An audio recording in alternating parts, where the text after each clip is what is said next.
Tucker Carlson has recently come under attack for reporting facts ignored by the corporate fake stream media and asking unapproved questions about the alleged chemical attack in Douma, as well as the following unprovoked U.S. act of war against Syria. Tucker was first accused of fueling far-right conspiracy theories and of being an unpatriotic Russian propagandist, and then more recently on April 16th, a guest on the Tucker Carlson Tonight berates Tucker for peddling conspiracies and throws him into the category of those crazy conspiracy theorists who question the Holocaust and the moon landing, all for pointing out facts and asking legitimate questions about the supposed U.S. need to go to war with Syria. This is part of a coordinated smear campaign being directed against anyone who dares question the Western Syria narrative, especially anyone who has a decent-sized audience, and particularly independent journalists reporting truth from on the ground in Syria.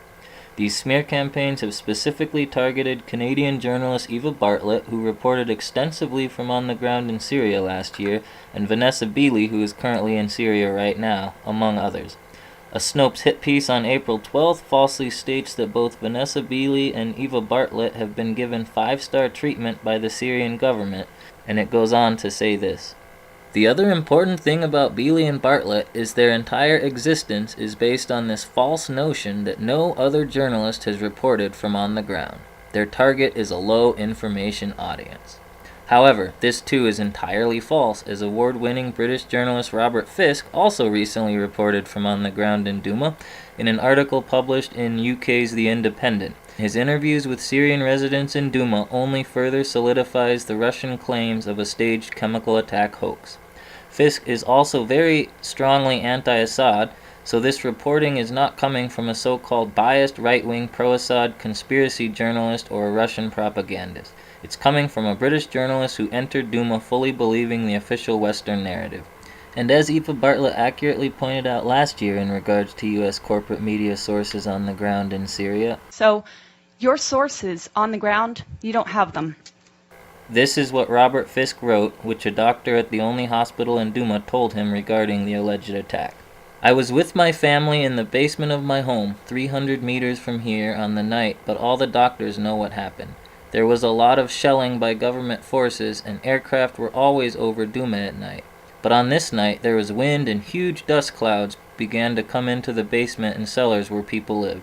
People began to arrive here suffering from hypoxia, oxygen loss.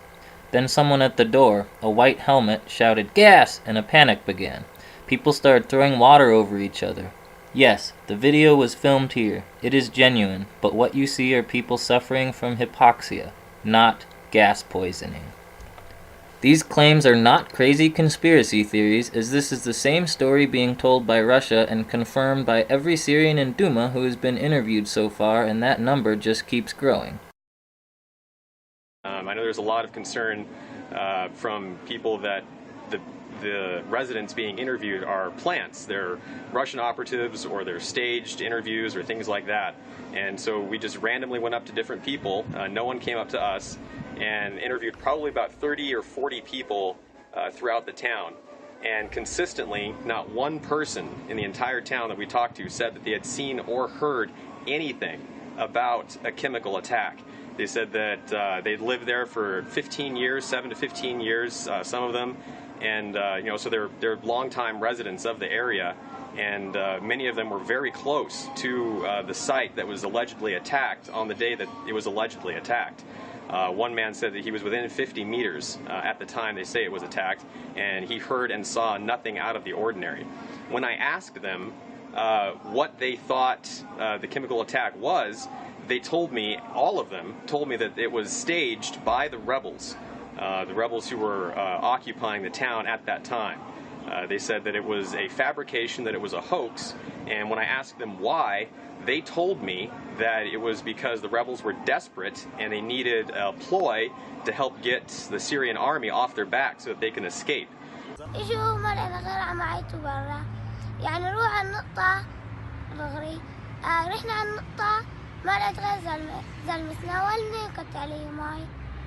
Some people, some rich people, we don't know any one of them come to here, and they said chemical attack. here in the hospital, we didn't see any chemical attack symptoms here. The truth about Syria is getting out, the mainstream media narrative is crumbling, and these smear campaigns appear to be a last-ditch effort by the controlled media to discredit the truth as they desperately cling to their precious web of deception. The recent attacks against Tucker Carlson also demonstrate this, and due to the Tucker Carlson Tonight Show from the 16th having been removed from YouTube, I'm gonna play the relevant clip from that show so everyone can see the lengths the war propagandists are going to in order to silence and discredit the truth.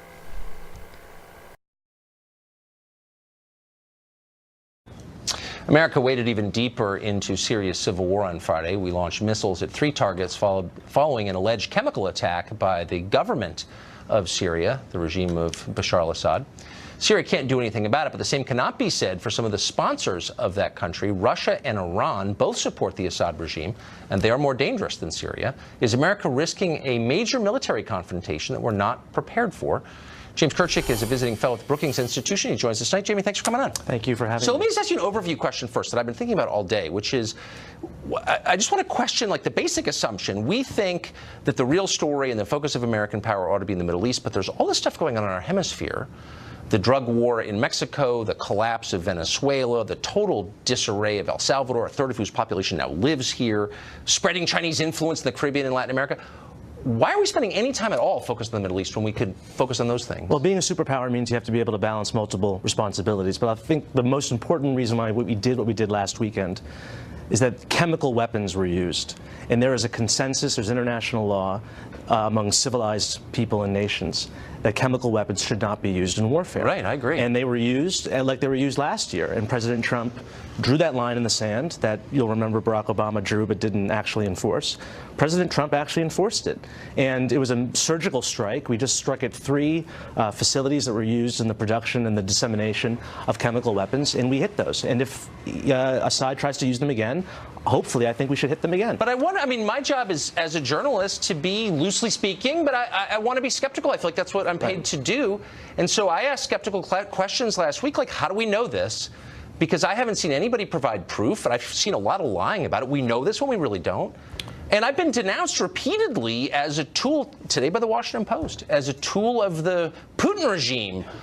Shouldn't it make us nervous that we can't get a straight answer? How do we know this exactly? It's very difficult to actually get at the scene because the Russians and the Syrians are preventing officials from the OPCW, the office that's supposed to monitor the use of chemical weapons. They won't let them there. So that leaves you to question, why are the Russians and the Syrians preventing observers from accessing these sites if they have nothing to hide? There's other evidence too. Okay, but those are fair questions. And by the way, I'm open-minded on this as in all things. Right. I just think before you launch a strike as punishment for an action, you'd better ascertain with near certainty that the person you're striking was responsible for it and convince the population of that. We don't seem to feel that's necessary because, as you know, this is not really about chemical weapons.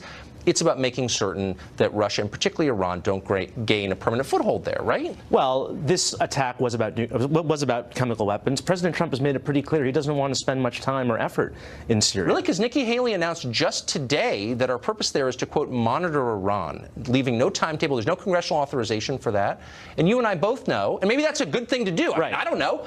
But we're being lied to. It's not really about chemical weapons, so why don't we stop pretending? It is about chemical. Look, as far as this administration goes, it's hard to tell what's going on because the president says one thing one day. He says we're going to get out of Syria. We want nothing to do there anymore. And then a week later, we're bombing Syria because these are chemical weapons. Which makes us wonder, like, why is this not a pretext? Why is this not fake? That's the question I ask because it seems clearly fake. Shut up, Putin defender. That's the answer. Who do you think faked these? I literally have no idea, but twice in 1 year, the administration announces moves away from its policy of taking out Assad and withdrawing American troops, and within days each time, there's a chemical attack purportedly by the Assad government against its own population that is never proved. Color me skeptical. I'm not a conspiracy nut. Those are fair questions. Yeah, I just don't think that we're capable of doing something like that. Frankly, it seems a little in the clouds. Okay, but what is the so we know that we haven't ascertained to an absolute certainty that Assad did this last attack, and yet we moved anyway. And my point, echoing Nikki Haley, was that it's really about Iran. So why lie to the Well, public? it can be about both things. It can be about enforcing the law that chemical weapons are not used, and that when they are used, the people who use them will be penalized. Let's not forget, it's not the Syrians. The Russians deployed a chemical nerve agent in the United Kingdom about 6 weeks ago. I think there's I think there's no, there isn't. There's no debate about that. There's no debate. No, there isn't debate about that. Let me say, in my world, there's always debate. There's always debate.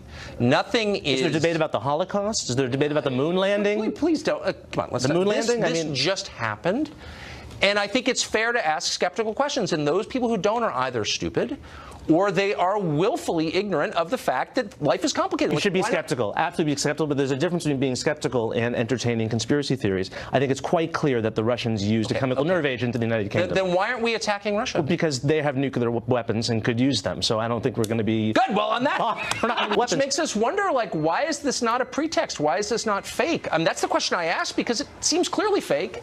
Shut up, Putin defender! There's a chemical attack purportedly by the Assad government against its own population that is never proved. Color me skeptical. I'm not a conspiracy nut. Those are fair questions. Yeah, I just don't think that we're capable of doing something like that. Frankly, it seems a little in the clouds. We should be skeptical, absolutely be skeptical, but there's a difference between being skeptical and entertaining conspiracy theories. But there's a difference between being skeptical and entertaining conspiracy theories. Yeah, I just don't think that we're capable of doing something like that. Frankly, it seems a little in the clouds. How can they maintain that the Syrian government is attacking civilians in Aleppo when every person that's coming out of these areas occupied by terrorists is saying the opposite? Well, I've just been woke out of bed by rockets flying over and explosions. This is Damascus at 4 o'clock in the morning.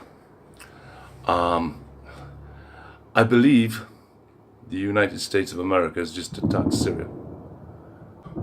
Thank you, America. Thank you very, very much. Donald Trump, sir, you're an idiot. You're an absolute idiot.